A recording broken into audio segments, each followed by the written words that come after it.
दोस्तों, ऐतिहासिक और सत्य घटनाओं पर आधारित होने के कारण इस नई सीरीज का इंट्रोडक्शन बहुत ही जरूरी है, इसलिए ध्यान से सुनिए और देखिए। इस सीरीज के अंत में आप बहुत कुछ सीख चुके होंगे और शायद न्यूक्लियर एडिशन के नाम से कांपने भी लगेंगे। डराने के लिए नहीं कह रहा हूँ, लेकिन आप एक एपिसोड को देखकर समझ जाएंगे कि न्यूक्लियर एडिशन इतनी खतरनाक क्यों है। खुली किताब की तरह सच्चाई को दिखाकर देखने वालों को एकदम से हिला दिया था इस सीरीज ने, जिसका नाम है चेरनोबिल। मानवता के इतिहास में शायद ही किसी जगह पर ऐसा विध्वंस हुआ होगा जैसा चेरनोबिल में हुआ। 1986 में यूक्रेन देश के चेरनोबिल शहर में एक न्यूक्लियर पावर प्लांट का रिएक्टर फटा और न्यूक्लियर रेडिएशन हवा में फैलने लगा और वहां की हर चीज में रेडिएशन बस गया। अब इस घटना के कुछ ही दिनों में पूरे शहर के लोग लाखों की तादाद में कैंसर और दूसरी कई तरह की बीमारियों का शिकार बनकर मरने लगे। चेरनोबिल शहर सर्वनाश का एक जीता जागता सबूत बनकर रह गया। लेकिन इंसानियत का इस तरह सर्वनाश कौन कर रहा है? हम इंसान खुद ही अपनी मौत का कुआं खोद रहे हैं। हमें लगता है कि हम प्रकृति को अपने कंट्रोल में कर सकते हैं और हमेशा उसके साथ खिलवाड़ करते रहते हैं।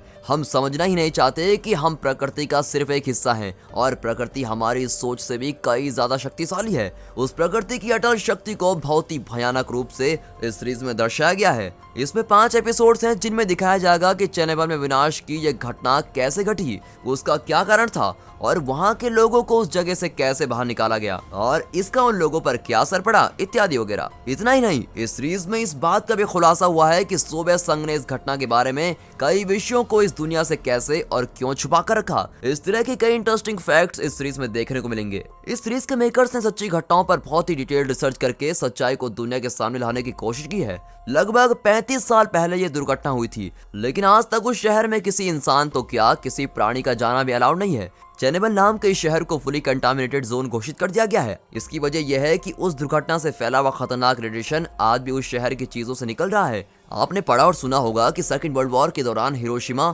और नागासाकी पर एटम बम गिराया गया था, जिसकी वजह से आज भी वहां पैदा होने वाले बच्चे कई शारीरिक कमजोरियां और कमियों के साथ पैदा होते हैं। सर्वनाश की उस घटना से 7 गुना ज्यादा खतरनाक निकली चेरनोबिल की यह दुर्घटना। इस सीरीज को देखने के बाद तो मैं अपने मोबाइल को छूने से डरने लगा, क्योंकि इसमें भी तो एक प्रकार का रेडिएशन ही आता है। शायद आपका भी यही हाल होगा, लेकिन हिम्मत करके पहले एपिसोड को देखते हैं। पहले एपिसोड की शुरुआत 1988 में मॉस्को में होती है। वेल्डी नाम का एक बुजुर्ग घर पर बैठकर अपने रिकॉर्ड की भी आवाज को सुन रहा होता है।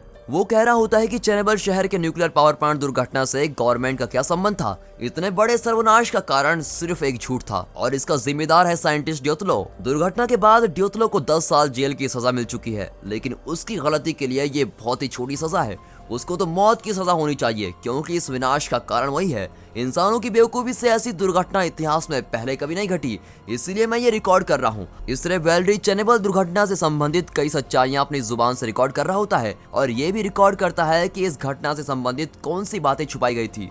उसने इस तरह कई कैसेट्स रिकॉर्ड करके रखे होते हैं। अब वो कैसेट्स को पैक करता है और खिड़की से झांकता है तो बाहर एक आदमी कार में बैठा होता है। ये वेल्डी की जासूसी कर रहा होता है। अब वेल्डी कचरा फेंकने के बहाने बाहर जाता है और साथ में कैसेट्स भी लेके जाता है। फिर घर की पीछे की ओर जाकर कचरे का डब्बा खोलता है, लेकिन वहाँ एक होल के अंदर कैसेट्स को रखकर बहुत ही कैजुअली घर लौट आता है। वो जरा टेंशन में होता है और एक सिगरेट जलाता है। उसकी एक बिल्ली होती है जिसके लिए वो 4-5 प्लेट्स में खाना रखता है। अब इससे पहले कि हम सोच सकें कि ये आदमी बिल्ली के लिए इतना सारा क्यों रख रहा है, वो अचानक ही सुसाइड करके मर जाता है। बेचारा मरने से पहले अपनी बिल्ली के लिए 4-5 दिन का खाना रखकर चल बसा। और ऐसा सस्पेंस बिल्ड करते हुए सीरीज का टाइटल चेरनोबिल डाल के एपिसोड 1 की स्टार्टिंग होती है। अब हमें 2 साल पहले भी घटनाएं दिखाई जाती हैं। चेरनोबिल पावर प्लांट के पास कुछ अपार्टमेंट्स हैं जिनमें कई लोग रहते हैं। उनमें से एक अपार्टमेंट फ्लैट को दिखाते हैं जहां लिडिया नाम की एक औरत आधी रात को उठकर उल्टी करने लगती है। अब ये सीरीज की सेकंड हीरोइन है। लिडिया हाथ मुंह धोकर कॉफी बनाने लगती है कि अचानक तेज धमाके की आवाज आती है और फ्लैट हिलने लगता है। खिड़की से दिखता है कि पावर प्लांट से ज्वाला भड़ककर ऊपर उठ रही है। अब लिडिया का पति वेस्ली नींद से जाकर हड़बड़ी में वहां भागा चला आता है और खिड़की से उस दृश्य को देखता है। अब बैकग्राउंड म्यूजिक ऊंचा उठने लगता है और पति पत्नी दोनों एकदम शॉक में होते हैं। अगले शॉट में पावर प्लांट के अंदर दिखाते हैं जहां एक आदमी फ्रीज होकर खड़ा है। ये इस पावर प्लांट का चीफ साइंटिस्ट ड्योतलोव है, जिसका जिक्र उस बुजुर्ग वैली ने पहले शॉट में किया था। ड्योतलोव को इस तरह शॉक में देखकर वहां के जूनियर साइंटिस्ट सर कहकर चिल्लाते हैं। अब समस्या की सीरियसनेस को जानकर वे ड्योतलोव से पूछते हैं कि अब हमें क्या करना चाहिए। ड्योतलोव सोचता रह जाता है। तब एक आदमी टेंशन में भाग कर आता है और कहता है कि सर, टरबाइन हॉल में आग लग गई है। ओह, टरबाइन हॉल में? तो फिर पहले सारे कंट्रोल रोड शट डाउन कर दो और तुरंत रिएक्टर कोर को पानी सप्लाई करो, क्योंकि कोर का ठंडा रहना बहुत ही जरूरी है। अब ड्योतलोव का सुझाव सुनकर वो कहता है, सर हम ऐसा कैसे कर सकते हैं? हम ये बिल्कुल नहीं कर सकते। क्यों नहीं कर सकते? सर, कोर के फटने से ही आग लगी है। क्या बकवास करते हो? रिएक्टर कोर फट गया है? लगता है तुम टेंशन में बड़बड़ा रहे हो, तुम सिर्फ मेरे ऑर्डर्स को फॉलो करो। अब ये कहकर ड्योतलोव बहुत ही कैजुअली वहां से बाहर जाता है। लेकिन रिएक्टर कोर के फटने की खबर सुनकर बाकी साइंटिस्ट एकदम से सुन हो जाते हैं। ड्योतलोव बहुत ही कॉन्फिडेंटली कहता है कि कोर कभी फट ही नहीं सकता, तुम जाओ और पहले कोर में पानी सप्लाई करो। वो तो करूंगा ही सर, लेकिन टरबाइन हॉल की आग का क्या? सबसे पहले तो इस शहर के सारे फायर इंजन को यहाँ बुलाओ। ये कहकर वो बाहर चला जाता है। ड्योतलोव के दिमाग में कोई कैलकुलेशन चल रही होती है और वो बाहर आकर चेक करता है तो हर तरफ ग्लास के टुकड़े पड़े होते हैं। इतना ही नहीं, वहाँ ग्रेफाइट बिखरा हुआ होता है। ये देखते ही ड्योतलोव के चेहरे पर टेंशन साफ दिखाई देती है और उसकी धड़कन भी बढ़ने लगती है, लेकिन फिर भी वो नो टेंशन रिलैक्स वाला चेहरा लिए आगे बढ़ता है। दरअसल ग्रेफाइट कार्बन का एक ग्रुप है जिसे बैटरी में यूज किया जाता है। न्यूक्लियर रिएक्टर में इसका इस्तेमाल किया जाता है क्योंकि ये न्यूक्लियर रिएक्टर को बैलेंस्ड करता है और रिएक्टर के तापमान को लिमिट में रखने में मदद करता है। अब इस तरह के मटेरियल को मॉडरेटर भी कहते हैं। इस सीरीज में ऐसे कुछ साइंटिस्ट और अंग्रेजी शब्दों का इस्तेमाल होगा, लेकिन घबराने की कोई बात नहीं, मैं हूं ना आपके साथ, ऐसे शब्दों को एक्सप्लेन जरूर करूंगा। ओके, तो ये न्यूक्लियर रिएक्टर क्या है? हम इसकी तुलना एक बहुत बड़ी बैटरी से कर सकते हैं। इस रिएक्टर के अंदर यूरेनियम जैसे तत्व में न्यूक्लियस यानी परमाणु स्तर पर अत्यधिक तापमान पैदा किया जाता है। अब इस तापमान से पानी को भाप बनाया जाता है। भाप प्रेशर पैदा करता है जिससे टरबाइन घूमते हैं। अब इस टरबाइन के घूमने से जनरेटर ऊर्जा पैदा करता है और इसी प्रोसेस से न्यूक्लियर पावर प्लांट्स में बिजली का उत्पादन होता है। अपने देश का सबसे बड़ा न्यूक्लियर पावर प्लांट दक्षिण भारत में है और इस जगह के लोग और इनके संघर्ष के बारे में आप इंटरनेट पर जरूर सर्च कर सकते हो। तो यहाँ दिखाते हैं कि लिडिया का पति वेस्ली एक फायर फाइटर है और उसे दुर्घटना स्थल पर बुलाया गया है। लेकिन लिडिया कहती है इस रात में वहाँ जाना जरूरी है क्या? कोई केमिकल वेमिकल लग गया तो मुसीबत हो जाएगी। नहीं लिडिया, लगता है प्लांट के टेरेस में आग लगी है और मुझे सिर्फ वही बुझानी है, तुम चिंता मत करो। ये कहकर वो तैयार होकर चला जाता है। पावर प्लांट के अंदर वेल्डियो नाम का एक साइंटिस्ट भाग दौड़ कर रहा होता है। वो जगह धुएं से भरी होती है और हर तरफ इक्विपमेंट्स के टुकड़े पड़े होते हैं। वो एक कमरा खोलता है तो अंदर दूसरा साइंटिस्ट घबरा कर बैठा होता है। अरे तुम इतना क्यों घबरा रहे हो? जरा मुझे वो डोसीमीटर निकाल कर दो। डोसीमीटर से रेडिएशन का लेवल मेजर किया जाता है। डोसीमीटर 3.6 दिखाता है और इसका मतलब यह है कि रेडिएशन है, लेकिन डेंजर लेवल से बहुत ही कम है। अब वो साइंटिस्ट और भी घबरा कर कहता है वेल्डियो तुम्हारा चेहरा इसके आगे वो कह नहीं पाता। दरअसल वेल्डियो का चेहरा हाई रेडिएशन की वजह से एकदम लाल होने लगता है। वेल्डियो कहता है देखो मेरी चिंता छोड़ो, तुम ऊपर जाकर बाकी साइंटिस्ट को लेकर यहाँ से बच निकलो, मैं किसी भी तरह बाहर पहुंच जाऊंगा। अब ये कहकर वो वॉल के आदमी को ढूंढने लगता है क्योंकि वॉल पंप रूम में है, लेकिन वो कुछ ही दूर चल पाता है। तब वहाँ एक आदमी आकर पूछता है सर आपको क्या हुआ है? कुछ नहीं हुआ है दोस्त, मुझे वॉल की तलाश है। अब ये कहकर वो खून की उल्टी करने लगता है और उस आदमी से वॉल को बचाने को कहता है। वो आदमी पंप रूम में जाकर देखता है कि वॉल जमीन पर पड़ा हुआ है। उसे पलटने पर पता चलता है कि उसके चेहरे का आधा हिस्सा एकदम छिल चुका है। वॉल तुम्हें क्या हुआ यार? इस पर वॉल रिएक्टर की ओर इशारा करता है। वो आदमी जाकर देखता है तो रिएक्टर के टुकड़े बिखरे पड़े होते हैं और पूरी जगह लावे की तरह गर्म होती है। अब ड्योतलोव को दिखाते हैं जो साइंटिस्ट कहता है मैंने तुमसे कंट्रोल रॉड्स को शट डाउन करने और रिएक्टर कोर में पानी सप्लाई करने को कहा था, तुमने कुछ काम किया भी या नहीं? सर हमने कोशिश की थी लेकिन कंट्रोल रॉड्स अभी भी एक्टिव हैं और ऑटोमेटिकली शट डाउन नहीं हो रहे हैं, हमें खुद जाकर वो काम करना पड़ेगा। मतलब तुमने उस काम के लिए आदमी भेजे ही नहीं? सर भेज तो दिए थे लेकिन वो वापस नहीं आए। तुम कुछ भी करो लेकिन जल्द से जल्द कोल में लगातार पानी सप्लाई करते रहो। और डोसीमीटर कितना रेडिएशन दिखा रही है? सर 3.6 दिखा रहा है। ओके 3.6 उतना ज्यादा भी नहीं है। अब ये कहकर ड्योतलोव चला जाता है। इतनी बड़ी दुर्घटना के बाद ड्योतलोव इसी अंधविश्वास में बैठा होता है कि इतनी बुरी चीज कभी नहीं हो सकती। प्लांट के बाहर चेनेबल की पूरी फायर फाइटिंग फोर्स आ चुकी होती है, उसमें वेस्ली भी होता है और वे सब कुछ सेट कर रहे होते हैं। हर तरफ ज्वाला ही ज्वाला उठ रही होती है। तब एक फायर फाइटर नीचे पड़ा हुआ पत्थर उठाकर देख रहा होता है और तब वेस्ली उसे बुलाता है। वेस्ली लगता है यहाँ आग नहीं है बल्कि कोई बड़ा विस्फोट हुआ है। उसने पत्थर समझकर जिसे उठाया होता है वो ग्रेफाइट का टुकड़ा था। उसे हाथ में उठाकर उसका हाथ सुन्न होने लगता है। वो वेस्ली को आग बुझाने भेजता है और खुद वहीं बैठ जाता है। सारे फायर फाइटर्स आग बुझाने में व्यस्त रहते हैं। प्लांट के अंदर दो आदमी तेजी से कहीं जा रहे होते हैं और सामने का आदमी वॉल को कंधे पर उठाकर चल रहा होता है और कहता है कि सर हमें कंट्रोल रॉड्स को मैनुअली कट करना पड़ेगा। लेकिन वे कहते हैं पागल हो क्या, रिएक्टर वहीं तो फटा है, वहां हम कैसे जा सकते हैं? ये ड्योतलोव सर का ऑर्डर है यार, क्या तुम मेरे साथ चल सकते हो? ठीक है, वॉल को यहीं छोड़ दो, लौटते वक्त उसको साथ ले चलेंगे। अब ये कहकर वो दोनों भी कंट्रोल रॉड्स की ओर चल रहे होते हैं। अब इन बेचारों को थोड़ी नॉलेज जरूर है कि यहाँ क्या काम होता है, लेकिन वे इस दुर्घटना की गंभीरता को नहीं समझते। सिर्फ अपने सीनियर साइंटिस्ट के ऑर्डर को फॉलो करने के लिए वे मौत के मुंह में चले जाते हैं। प्लांट के बाहर आग बुझाने का काम तेजी से चल रहा होता है और तब वो फायर फाइटर जिसने ग्रेफाइट के टुकड़ा गलती से उठा लिया था वो तड़प रहा होता है। एक आदमी जाकर उसका ग्लव उठाकर देखता है तो उसके हाथ की खाल ग्लव के साथ ही खींची चली आती है और वो बेचारा दर्द से बहुत तड़प रहा होता है। ग्रेफाइट का वो टुकड़ा रेडिएशन से भरपूर था और इसी वजह से उस बेचारे की यह हालत हुई थी। ये देखकर वेस्ली को भी अब घबराहट होने लगती है, लेकिन फिर भी वो अपने काम में लगा होता है। पावर प्लांट के अंदर अब तीनों आदमी कंट्रोल रॉड्स को कट करने जाते हैं। वहाँ लोहे का दरवाजा होता है जो अटक चुका है। एक आदमी कहता है कि मैं दरवाजा कस के पकड़ लेता हूँ, तुम दोनों अंदर जाकर रॉड्स को कट कर दो। अब दो आदमी अंदर चले जाते हैं और देखते हैं कि कोर्ट से तेज रेडिएशन निकल रहा है। यार एक सेकंड भी रहना यहाँ खतरनाक है, भागो यहाँ से, ये कहकर वे बाहर निकलते हैं और तीसरा आदमी भी दरवाजा छोड़कर भागने वाला होता है कि अचानक उसके शरीर से खून बहने लगता है। दरअसल दरवाजे में रेडिएशन भरपूर था और उसको पकड़ने की वजह से इस आदमी की खाल छिलकर खून निकलने लगता है। दोस्तों ये सीरीज एक डिटेल्ड रिसर्च के बाद बनाई गई है और वहाँ जो भी हुआ उसको वैसे ही दर्शाया गया है। तो सोचिए इस तरह के न्यूक्लियर पावर प्लांट्स के एरिया में रहने वाले लोग कैसे डर डर कर जीते होंगे।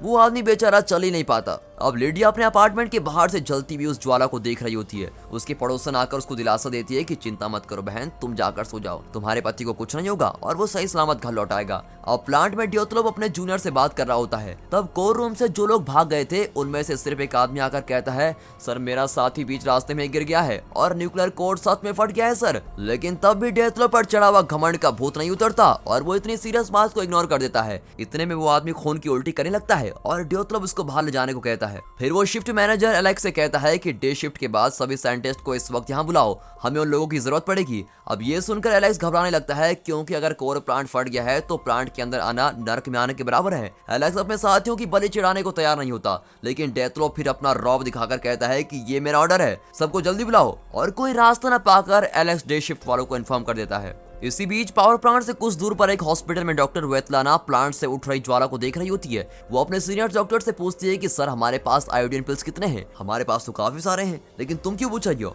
डॉक्टर मुझे लगता है कि हमें ढेर सारे पिल्स की जरूरत पड़ेगी। वो बहुत ही टेंस लगती है। अब ये छोटी सी इन्फॉर्मेशन आपके लिए, आयोडीन टैबलेट्स कुछ हद तक आयोडीन रेडिएशन से लोगों को बचा सकते हैं। अब इस वजह से वेतलाना ने यह सवाल किया था। अगले शॉट में एक आदमी को फोन आता है कि आपके प्लांट में आग लग गई है। ये इस पावर प्लांट का मैनेजर विक्टर है। वो तुरंत पावर प्लांट में पहुंचता है। वहाँ ऑफिस के बाहर एक आदमी खड़ा है जो इस पावर प्लांट का चीफ इंजीनियर निकोला है। दोनों ऑफिस के अंदर जाते हैं और चीफ साइंटिस्ट ड्योतलोव को खूब डांटने लगते हैं। इतना बड़ा हादसा हुआ है और तुमने इस बारे में कुछ भी नहीं किया। वो बात यह है सर कि चीफ इंजीनियर निकोला सर की परमिशन लेकर मैंने एक टेस्ट किया था और टेस्ट के दौरान गलती से एक टैंक फट गया। अब इस आदमी को हम क्या कहें, रेडिएशन से भरा हुआ न्यूक्लियर कोर फट गया है, लेकिन एक कहने के बजाय वो कहता है कि टैंक फटा है। निकोला कहता है टैंक फटा है तो ठीक है, घबराने की कोई जरूरत नहीं है, लेकिन रेडिएशन कितना दिखा रहा है? सर 3.6, तब तो कोई प्रॉब्लम नहीं है, हम सिचुएशन को कंट्रोल में कर सकते हैं। दरअसल पावर प्लांट मैनेजर विक्टर इस प्लांट की टेक्निकल बातें नहीं जानता और वो निकोला पर पूरा भरोसा करता है, लेकिन फिर भी पूछता है कि क्या तुम्हें पक्का पता है कि 3.6 से ज्यादा नहीं है?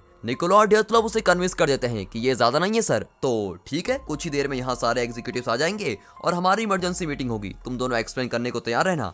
ये कहकर विक्टर बाहर चला जाता है। अपनी इतनी बड़ी गलती छुपाने के लिए ड्योतलोव ने उससे भी बड़ा सच छुपा दिया होता है। प्लांट से कुछ दूर पर आम लोग इस दृश्य को आतिशबाजी समझकर पूरे परिवार के साथ खुशी खुशी आसमान को देख रहे होते हैं। उन्हें असलियत का बिल्कुल भी पता नहीं होता। कुछ ही देर में रूई जैसा कुछ हवा में उड़कर आता है। बेचारे बच्चे बर्फ समझकर उसको खेलने लगते हैं और बड़े भी माहौल का मजा ले रहे होते हैं। वे ये नहीं जानते कि ये रेडिएशन से भरा हुआ एक राख है। प्लांट के अंदर एलेक्स कुछ चेक करने जाता है तो वहाँ एक आदमी बैठा होता है जिसने कोर रूम का दरवाजा पकड़ रखा था और रेडिएशन से उसके पूरे शरीर से खून निकलने लगा था। वो कहता है सर जाने से पहले मुझे एक सिगरेट दिला दीजिए। फिर सिगरेट मुंह में रखकर कहता है कि सर अब तो आपसे नरक में ही मुलाकात होगी। तब अचानक ऊपर से पानी गिरता है। लगता है फायर फाइटर्स पानी फेंक रहे हैं। बाहर वे लोग आग बुझा रहे होते हैं। तब उनका चीफ वेस्ली से कहता है कि अब हमें अंदर जाकर पानी डालना चाहिए। वेस्ली मुड़कर अपने दोस्त को देखता है। अब उसके हाथ लगभग पिघल चुके हैं। वेस्ली को डर होता है कि अंदर जाने से उसकी भी यही हालत हो जाएगी। इतना ही नहीं, बाहर आग बुझाने वाले फायर फाइटर्स भी अब लाल रंग के होने लगते हैं। लेकिन वेस्ली ड्यूटी का पक्का होता है और अपनी पत्नी के बारे में सोचता हुआ वो अंदर जाता है।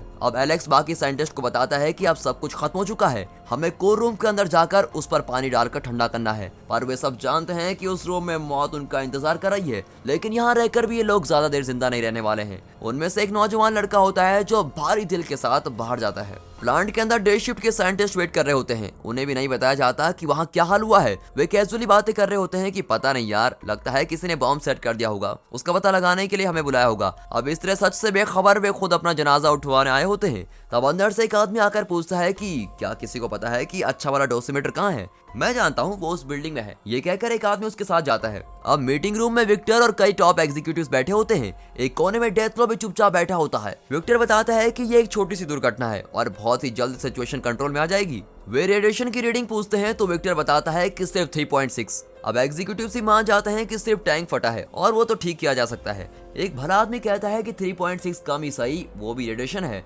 इसलिए हमें ये बात आम जनता को बता देनी चाहिए क्योंकि इतने कम रेडिएशन से भी उनकी हेल्थ प्रॉब्लम्स हो सकती हैं। इतना ही नहीं, हमें आसपास के लोगों को यहाँ से दूर किसी जगह शिफ्ट करवाना चाहिए। तब विक्टर कहता है कि ये आप क्या कह रहे हैं, मेरा परिवार भी तो यहीं रहता है और अगर बात उतनी सीरियस होती तो क्या मैं अपने परिवार को ऐसे ही यहाँ मरने के लिए छोड़ देता? ऐसा कुछ नहीं है सर। तब एक बुजुर्ग उठकर कहता है, देखिए मैं इस मामले में एक्सपीरियंस्ड हूँ, मेरी बात सुनिए। अगर हम पब्लिक को बिना तकलीफ दिए इस प्रॉब्लम को ठीक कर सकते हैं तो इससे बड़ी बात और क्या हो सकती है। इसलिए मेरा सुझाव तो यह है कि हम इसे यहीं पर सॉल्व कर दें बिना किसी को बताए। अब विक्टर कहता है, देखा आपने, बुजुर्ग लोग तो हमेशा ठीक ही कहते हैं। अब इस तरह से बातचीत करके सब इस नतीजे पर पहुंचते हैं कि ये बात पब्लिक को नहीं बतानी चाहिए। मीटिंग खत्म करके सभी बाहर जाते हैं। विक्टर, निकोला और डेथलोव कमरे में रुकते हैं। तब एक साइंटिस्ट डरा हुआ वहां आकर कहता है, मैंने अभी डोसीमीटर चेक किया, रेडिएशन लेवल 1000 से ज्यादा दिखाई दे रहा है। 1000 से ज्यादा? हमारा डोसीमीटर तो 3.6 ही दिखा रहा था। तुमने कोई पुराना डोसीमीटर यूज किया होगा। नहीं सर, मुझे भी ये डाउट था, इसलिए मैंने मिलिट्री से डोसीमीटर लेकर चेक करवाया। उसमें 200 दिखा रहा था। हर डोसीमीटर की एक लिमिट होती है और मिलिट्री डोसीमीटर की लिमिट मैक्सिमम 200 ही होती है।